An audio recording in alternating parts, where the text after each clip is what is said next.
What's going on, guys? My name's Theoatrix and welcome to my Mastering Mixology guide for OSRS. In this video, I'll go through the basics and advanced strategies for the minigame with everything you need to know.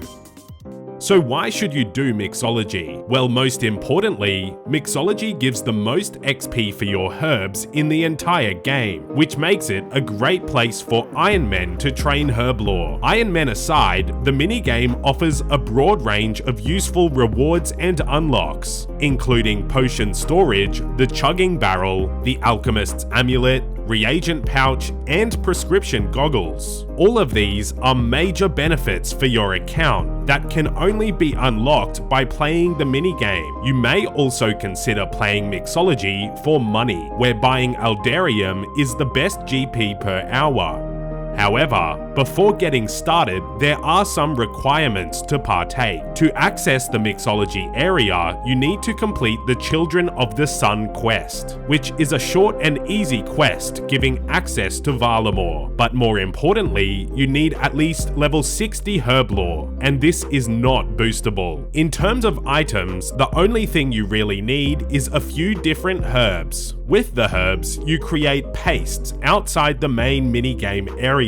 There are 3 different pastes which are made from differing herbs, and to be effective within the minigame, you do need all 3 types. You should aim to use the cheapest herbs, and there are calculators online that show you which herbs are best. I've linked a few of those calculators in the description, but for now, these are the absolute best herbs you can use at all levels. For Iron Men, there are certain herbs that are not used for making essential potions, and Iron Men should use those herbs with Mixology.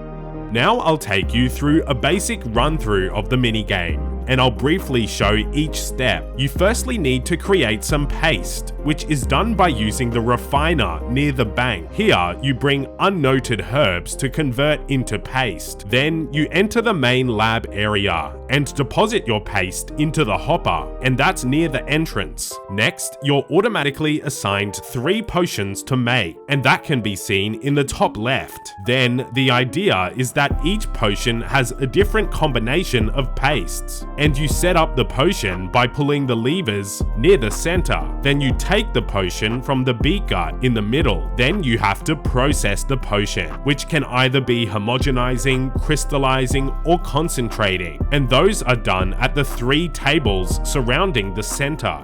For homogenizing, once you start, you click again within 2 ticks and it speeds up the process. For crystallizing, if you click again on the 5th time you pump the bellows, then you also speed up the process. And lastly, for concentrating, you can click every tick to speed it up. Then after you have your potions ready, you click the conveyor belt at the end of the room to deposit your potions, and this gives points and XP, and then you repeat. At low herb lore levels, you should just make the potions you're assigned, but this minigame really becomes better at level 81 herb lore, when you can make mix-a-lot potions. For the fastest XP and the fastest points, the strategies are a little different, and I'll show those shortly.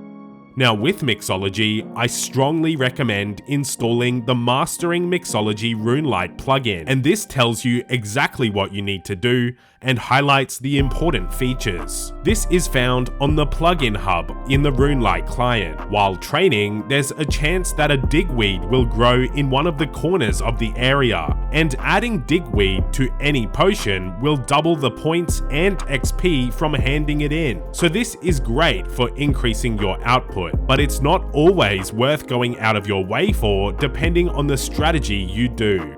So now I'm going to show 2 certain strategies you can follow which have their own benefits. I'll show you how to get the fastest XP rate, and I'll show you how to get the most points per hour. Firstly, the fastest XP. And the idea with getting the best XP is to pre-make all of the potions that have 2 or 3 different types of pastes in them. Then you make the single paste potions as you go. So what I mean is you make the ones, for example, that are 2 green, 1 red, 2 blue, 1 green, and then you go out of your way to make the potions that are just all red, all green, or all blue. The idea is you get bonus XP for completing all 3 potions on the order, and since making the single paste potions is faster and easier than the others, you can just make them as you go, which is more efficient. So you prepare each type of potion with 3 potions each, and 1 of each type of processing. And if you're level 81 with Mix-a-Lot potions, you can prepare 1 extra Mix-a-Lot that isn't processed, just in case you need an extra one. Then you go to the conveyor belt and deposit as many potions as you can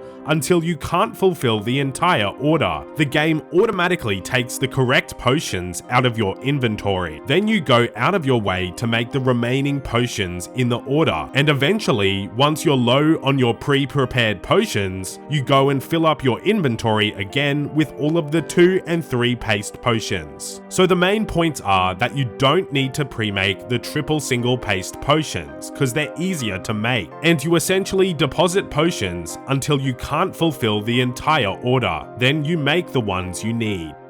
Now for the fastest point strategy, and this one works a little differently and has a lot of efficiency maximization. The essence of this method is you avoid making potions that aren't worth your time, since the amount of points you get is not worth the extra time spent making some of these potions. I'm going to show a strategy that focuses on all 3 reward points, so all 3 types of resin, and this is prioritizing your total points, although it is possible to target a specific resin. So the idea is you'll be depositing 1, 2, or 3 potions at once, and it depends on the potions in the order. Technically, you do get more points for completing an entire order, so 3 potions at once, but the time spent making the extra potions is not always worthwhile in terms of points per hour. You can refer to this information on the screen when deciding which potions you should make, and you can see that in some cases you do make all 3 potions, and in others you just make the Mix-a-Lots. If you haven't unlocked Mix-a-Lots, then it's usually better to just make all 3 potions until you unlock Mix-a-Lots. So for example, from this table, single paste potions are best handed in 3 at once, whereas 2 Mix-a-Lots and another potion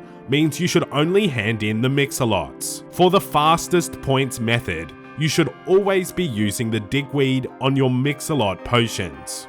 Anyways, that was my complete mixology guide for old school. If you missed something, there are detailed timestamps in the description below. If you enjoyed this video, be sure to leave a like and subscribe to my second channel for more old school guides. Thanks for watching.